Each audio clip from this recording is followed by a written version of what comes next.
Hello dear students. आज inorganic chemistry का 5th unit bio inorganic chemistry हम start कर रहे हैं।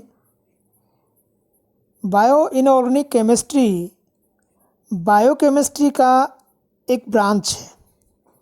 बायोकेमिस्ट्री का मीन हुआ जैव रसायन। तो जैव रसायन में हम कह सकते हैं कि जब हम जीवों के अंदर होने वाले रासायनिक प्रक्रमों का अध्ययन करते हैं या रसायनों के महत्व के बारे में अध्ययन करते हैं तो उसे हम बायोकेमिस्ट्री कहेंगे। जीवों के अंदर विभिन्न प्रकार की रासायनिक अभिक्रियाएं होती हैं। उन रासायनिक अभिक्रियाओं का जो रिज़ल्ट है वही रिज़ल्ट एनर्जी के रूप में होता है। तो वो रिएक्शंस किस प्रकार से होती हैं या जो एक्टिव साइट्स हैं जो रिएक्शन प्रोसीड करवा रही हैं वो भी केमिकल कंपाउंड्स के रूप में होती हैं। तो वो किस प्रकार के केमिकल कंपाउंड्स हैं, उनका क्या रोल है, ये सब अध्ययन बायोकेमिस्ट्री के अंतर्गत किया जाता है। क्योंकि कंपाउंड्स को हम कहते हैं कि वो दो प्रकार के होते हैं, इनऑर्गेनिक और ऑर्गेनिक कंपाउंड। इस आधार पर हम बायोकेमिस्ट्री को भी दो ब्रांच में डिवाइड कर सकते हैं, बायो ऑर्गेनिक केमिस्ट्री और बायो इनऑर्गेनिक केमिस्ट्री। जब हम जीवों के अंदर ऑर्गेनिक कंपाउंड्स के इम्पोर्टेंस का या रोल का अध्ययन करेंगे तब उसे हम बायो ऑर्गेनिक केमिस्ट्री कहेंगे। इसी प्रकार जब हम जीवों के अंदर इनऑर्गेनिक कंपाउंड्स के रोल का अध्ययन करेंगे तब उसे हम बायो इनऑर्गेनिक केमिस्ट्री कहेंगे। बायो इनऑर्गेनिक केमिस्ट्री में जो इनऑर्गेनिक कंपाउंड्स हैं वो मुख्य रूप से एलिमेंट्स होते हैं, मेटालिक और नॉन मेटालिक एलिमेंट्स। मुख्य रूप से इन मेटालिक और नॉन मेटालिक जो एलिमेंट्स है इनका रोल जैविक क्रियाओं में बहुत ज़्यादा होता है और इतना अधिक होता है कि इन एलिमेंट्स के बगैर जीवों के विकास का अनुमान लगाना असंभव है या विकास की उनके डेवलपमेंट का आइडिया लगाना या डेवलपमेंट को एक्सेप्ट करना कि उसके बगैर उनका डेवलपमेंट हो सकता है वो असंभव है। तो इस प्रकार जो एलिमेंट्स हैं उन एलिमेंट्स का जीवों के विकास में बहुत अधिक महत्व है। ये जीवों के लिए अनिवार्य है, इसलिए इन्हें हम एसेंशियल एलिमेंट्स कहते हैं। ये एसेंशियल एलिमेंट्स जीवों के अकॉर्डिंग अलग अलग हो सकते हैं। ज़रूरी नहीं कि एक प्रकार के जो एलिमेंट है वो सभी जीवों में ज़रूरी हो, कि वेरिएशंस के अकॉर्डिंग जैसे अलग अलग प्रकार के जीव हैं उनमें हो सकता है कि अलग अलग प्रकार के जो एलिमेंट्स हैं उनका महत्व अधिक हो जाए, किसी का कम हो जाए। लेकिन लगभग 27 एलिमेंट्स ऐसे हैं जो विभिन्न प्रकार के जीवों के डेवलपमेंट के लिए एसेंशियल हैं। उन्हें हम एसेंशियल एलिमेंट्स में कंसिडर करते हैं। ये एसेंशियल एलिमेंट्स दो कैटेगरी में रखे जा सकते हैं, एक मैक्रो एलिमेंट्स और दूसरा माइक्रो या ट्रेस एलिमेंट्स। जो मैक्रो एलिमेंट्स हैं ये एलिमेंट बहुत अधिक मात्रा में जीवों के अंदर पाए जाते हैं, जैसे कार्बन, हाइड्रोजन, नाइट्रोजन, ऑक्सीजन, ये बहुत अधिक मात्रा में पाए जाते हैं। कोशिकाओं का लगभग 98% पार्ट इन्हीं चार तत्वों से मिलकर बना होता है। इसी प्रकार जब हम दूसरे प्रकार के एलिमेंट्स की बात करते हैं तो वो एलिमेंट ऐसे हैं जिनकी बहुत कम मात्रा जीवों के अंदर ज़रूरी होती है। अगर वो मात्रा वहाँ पर नहीं हो तो जीवों के विकास की जो प्रक्रिया है वो अवरुद्ध हो जाती है। लेकिन जब उनको हम मेडिसिन्स के रूप में दे देते हैं तो जो विकास की प्रक्रिया या जो डिजीज़ है उनको दूर किया जा सकता है। तो ये जो एलिमेंट्स हैं, ट्रेस एलिमेंट्स हैं, ये मेडिसिन्स के रूप में भी काम करते हैं।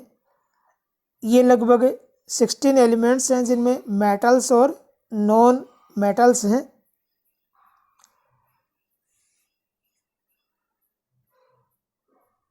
अब हम बात करते हैं ट्रेस एलिमेंट्स के बारे में, थोड़ा सा डिटेल स्टडी करते हैं।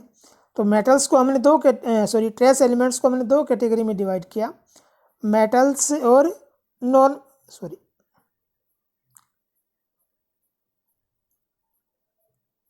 मेटल्स और नॉन मेटल्स में।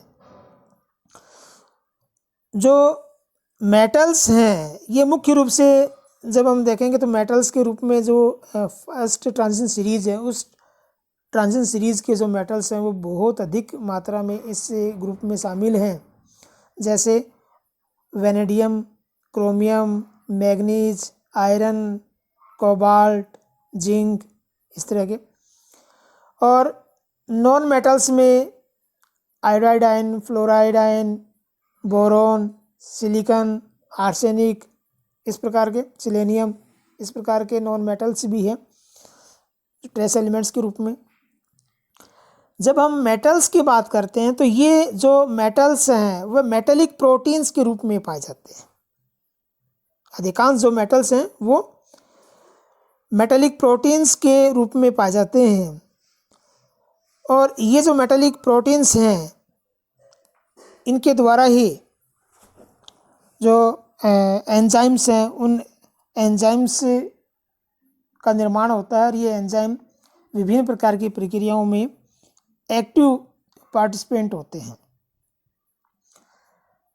ये जो मेटल हैं वो इन मेटलोप्रोटीन्स में एक्टिव सेंटर के रूप में काम करती है और रिडॉक्स सेंटर के रूप में भी काम करती है। जहाँ पर इलेक्ट्रॉन ट्रांसफ़र का जो प्रोसेस होता है वहाँ पर रिडॉक्स सेंटर के रूप में ये जो मेटल्स हैं वो काम करती है। यहाँ जो मेटेलिक प्रोटीन्स हैं उन मेटेलिक प्रोटीन्स में मेटल पोरफायरिन कॉम्प्लेक्स कंपाउंड के रूप में होती है। मेटल पोरफायरिन संकुल यौगिक के रूप में होती है और मुख्य रूप से ये हीमोग्लोबिन, मायोग्लोबिन या क्लोरोफिल, इस तरह के कंपाउंड्स के रूप में पाई जाती है।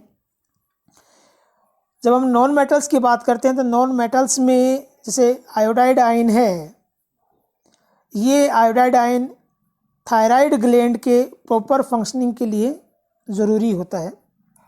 इसी प्रकार फ्लोराइड आयन जो हमारे दांतों का इनेमल है, उस इनेमल के स्ट्रेंथ के लिए, उसकी मजबूती के लिए ज़रूरी होता है। बोरॉन ग्रीन एल्गी और जो हायर प्लांट्स हैं उनका एक अनिवार्य हिस्सा होता है और ये स्कल्टल डेवलपमेंट, चिक्स और रैट्स के लिए जो स्कल्टल डेवलपमेंट है उसमें अपनी भूमिका अदा करता है।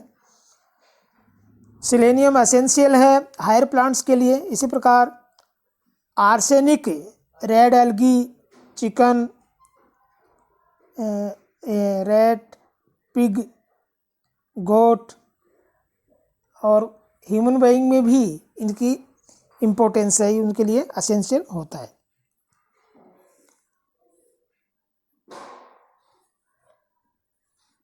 तो हमने देखा कि जो मेटल हैं वो मेटलोप्रोटीन्स के रूप में पाई जाती हैं और उनके अंदर मेटल पोरफायरिन के साथ कॉम्प्लेक्स कंपाउंड बनाकर संकुल यौगिक के रूप में पाई जाती है।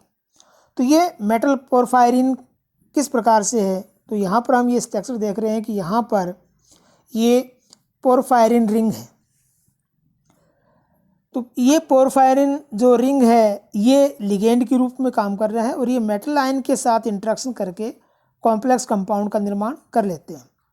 यहाँ पर जो नाइट्रोजन है ये डोनर सेंटर के रूप में है और मुख्य रूप से जो नाइट्रोजन के साथ हाइड्रोजन जुड़ा हुआ है, जैसे ये हाइड्रोजन यहाँ से रिलीज हो जाएगा ये बाई रेडिकल के रूप में बिहेव करने लग जाएंगे, और उस कंडीशन में जो नेगेटिव चार्ज वाले नाइट्रोजन्स हैं इनका बेसिसिटी बढ़ जाएगा और ये फास्टली मेटल के साथ बॉन्डिंग करके कॉम्प्लेक्स कंपाउंड का निर्माण कर लेते हैं। तो यहाँ पर ये जो पोरफायरिन लिगेंड है इसमें 4 पिरोल वलय हैं जो आपस में कॉन्जुगेटेड डबल बॉन्ड के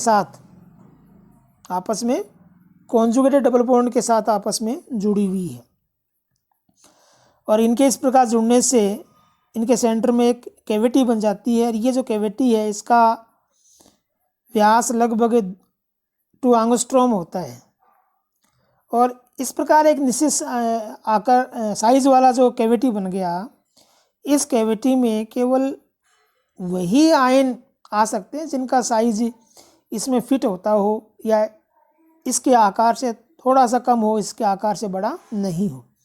तो वो मेटल आकर यहाँ पर इनके साथ बॉन्डिंग कर लेंगे और कॉम्प्लेक्स कंपाउंड का निर्माण हो जाएगा। इस प्रकार धातु के साथ जब पोरफायरिन संकुल यौगिक बन जाता है तो उसमें स्टेबिलिटी आ जाती है और वो विभिन्न प्रोसेस के द्वारा अपनी स्टेबिलिटी को बनाए रखता है, एक्टिव पार्टिसिपेट भी करता है और वो डिकम्पोज भी नहीं होता है। इस प्रकार की जो पोरफायरिन कॉम्प्लेक्स कंपाउंड हैं वो क्लोरोफिल, हीमोग्लोबिन और मायोग्लोबिन में पाए जाते हैं। तो नेक्स्ट लेक्चर में हम हीमोग्लोबिन, मायोग्लोबिन के बारे में डिटेल स्टडी करेंगे। आज इतना ही। Okay, thank you.